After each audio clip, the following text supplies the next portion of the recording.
Cyber క్రైమ్లు ఎక్కువగా జరుగుతున్నాయి. మేము బ్యాంక్ నుంచి చేస్తున్నాం, ఆ విషయాలన్నీ కూడా చెప్తారు సార్. మనకి ఈరోజు ల్యాబ్ కూడా, సైన్స్ ల్యాబ్ కూడా ఓపెనింగ్ ఉంది. ఇంకోటి ఏంటంటే మేము చెప్తానే ఉంటాం, క్లాస్లో మస్తుగా మాట్లాడతారు, స్టేజ్ మీదకి వచ్చినప్పుడు మనం తెలిసినటువంటి విషయాలు మాట్లాడాలి. మన కరాటే ఏ విధంగా నడుస్తుంది, ఏ విధంగా మనకు యూజ్ అవుతుంది, ఆత్మరక్షణ లోపల బయటికి వెళ్ళినప్పుడు ఏ విధంగా అవుతుంది అనేటువంటి మనం చెప్పాలి. మరి చెప్పమన్నప్పుడు చెప్పకుండా కూర్చోవడం కూడా కరెక్ట్ కాదు. మనం నేర్చుకున్నటువంటిది ఇంకా వేదికల మీద చెప్తేనే భయపడొద్దు. భయపడితే ఇంకా అయిపోయింది. అర్థమైందా?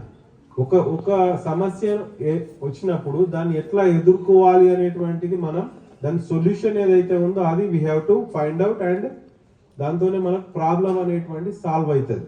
కానీ ప్రాబ్లంగానే ఉంచితే అది ఎప్పటికి కూడా సాల్వ్ కాదు. ముఖ్యంగా